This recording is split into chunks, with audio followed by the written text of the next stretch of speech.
And welcome to the One More Thing podcast. Today I'm joined with Dr. Baucom. Hey, good morning. Good morning. Well, the Son of Man has us on a path to Palm Sunday and then eventually to Easter. And again, this was a fantastic sermon, mind-blowing, thought-provoking. In week 1, Jesus reveals himself as this individual, this character who has this very unique oneness with God. And this week, he's revealing himself to his disciples.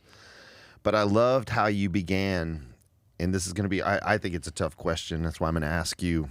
You began the sermon by talking about swimming across this river or this lake with your friend.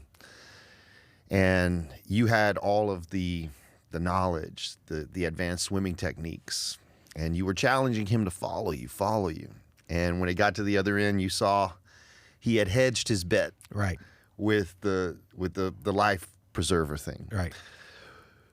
Many people do that. Like when you told that story, the first thing I thought of was Batman, The Dark Knight, when he's trying to get out of this hole, and they're always hedging their bets by tying this rope around them in case they miss the ledge. They fall and they don't die.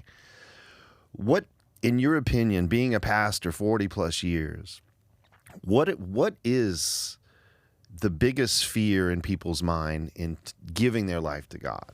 Like, what have you seen? Like, why do we hedge our bets and put the man-made life preserver on when we feel like God is calling us to greater things?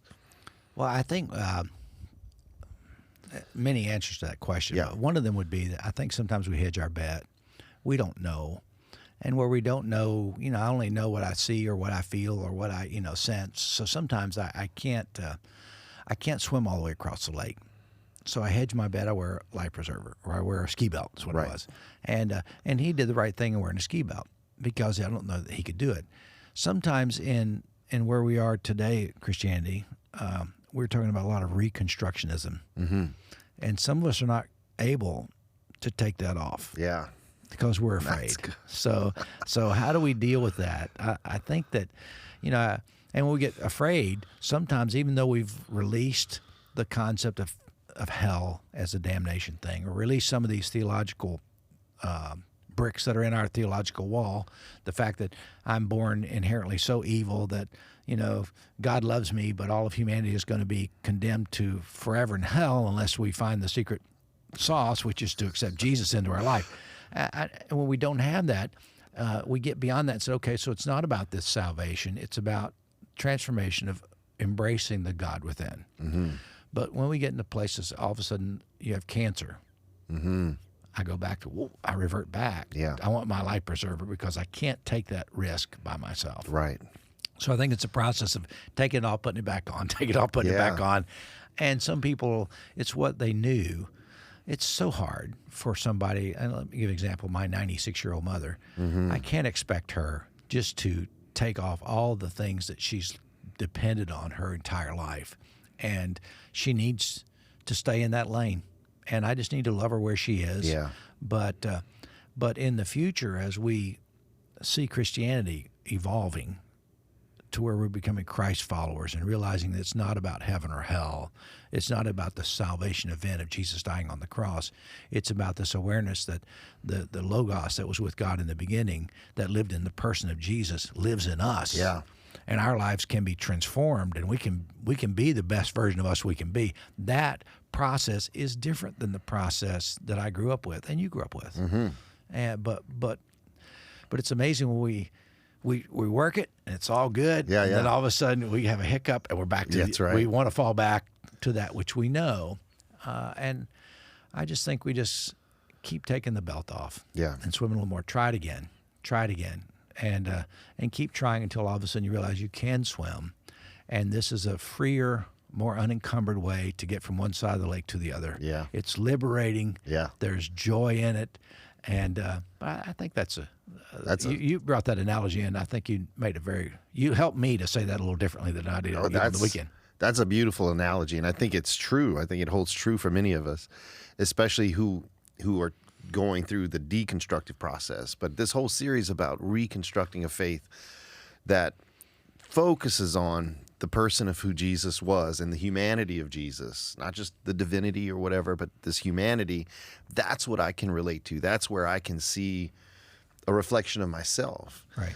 So the other side of that question is the trouble we have trusting God at times to take off the ski belt, and to go to those places where God is calling us to. But the other side that you brought up, which I thought was really fascinating, was this fact that you said it in your message. It wasn't one of your points, but I thought it was really profound.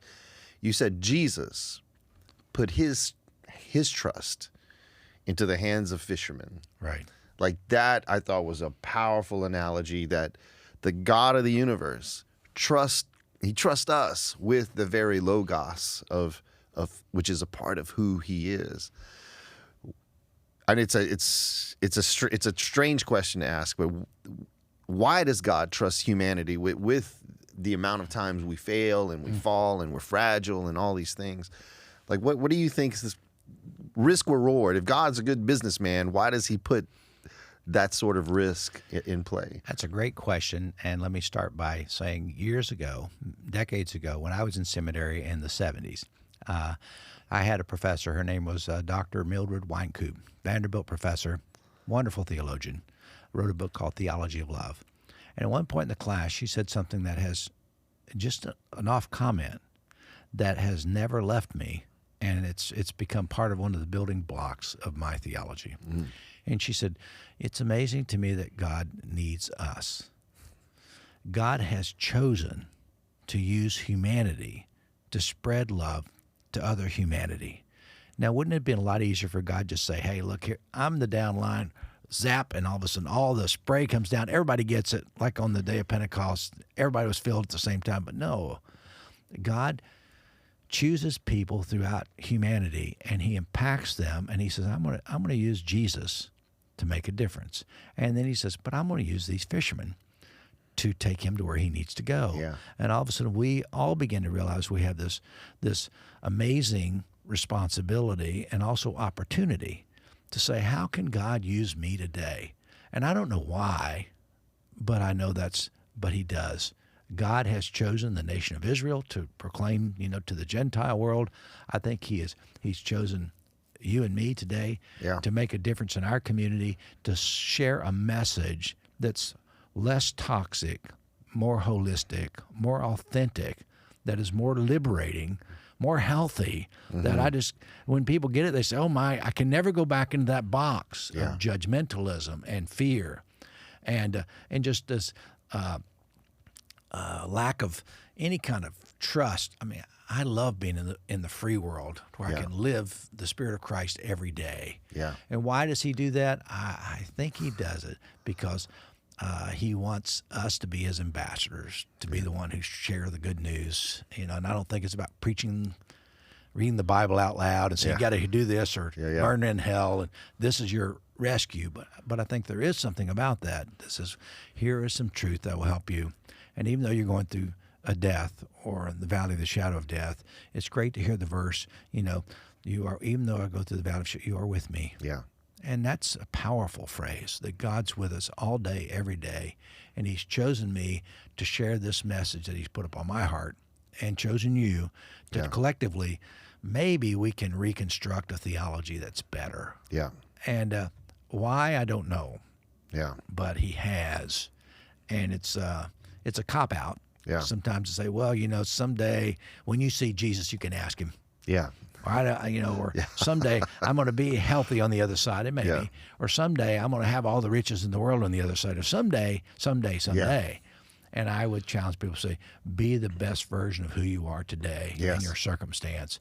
And I think that if God smiles on us, that'd be it. And I used this story years ago. I said, if God had a refrigerator, your picture would be on it. Yeah. And that he chooses us. That's We're awesome. special to him, and we need to share that with others, I think. Yeah. There's an element of Christianity that I think is mesmerized by the extravagant, right? The magnificent, whatever. Like Jesus calming the storm in your story yesterday. And I've actually seen preachers attempt to pray for a hurricane to move north or south. Like, don't kill us, kill them, or kill those guys up north. Wipe out Arcadia. They don't care. Yeah. And it's terrible. It's awful. and again, I don't think those stories are meant to be taken like as literal. But that's what you just said that I think our listeners should get, is that Logos that's in us has the power to calm storms, just not those. And it was, I think I'd shared the story with you. I was leaving when we had lunch at Madfish a while back, and this lady, she just knew I was the pastor. I don't think she even knew my first name. She's like, pastor. And I had said something from stage about a particular issue, same-sex marriage or whatever. And her daughter had married another woman and in love. They work here, beautiful couple, love God. And she had fought against that her whole life. Her whole family was against it. But something I had said calmed the storm that was raging in her mind about how do I love the sinner and hate the sin that caused this huge dichotomous like conflict. But I think it was the word of God, the Logos resonated in her, and it just ceased that storm. And she was bawling her eyes out. And she just didn't even know my name. Just knew I was a pastor, that she hadn't been to church in a long time. And she just held me. She goes, it's over. It's over. I know. I just need to love her. She's okay. There's nothing wrong with her.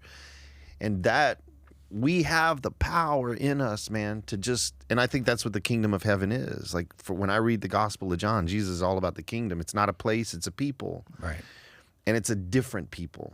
And it's not people who are different because we speak in tongues or we lay hands on the sick and heal. We're different because we're kind when others are hateful. No, I agree. We're generous when others are stingy. It's very, very easy to be different. And I think but it's a risk to be different. You know, we fear being used. We fear being manipulated.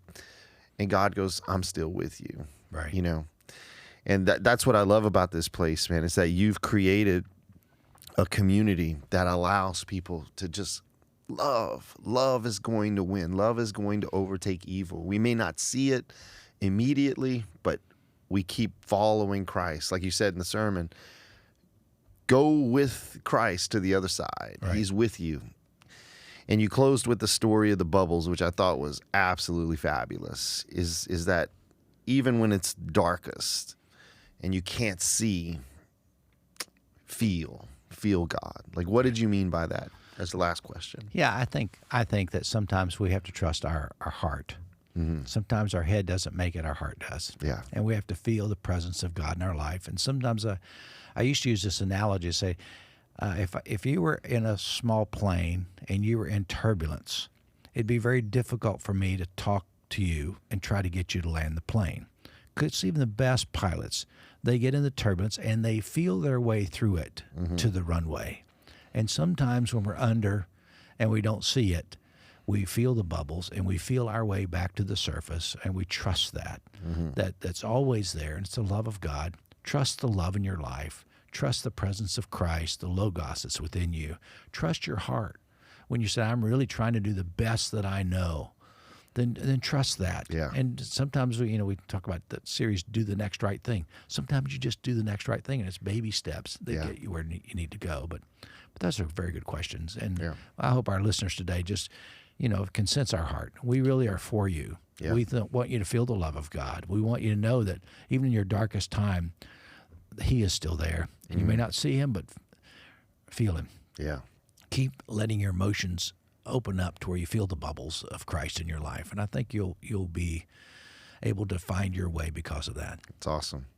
Appreciate it, Dr. Baucom. Thanks so much. My pleasure. Thank you.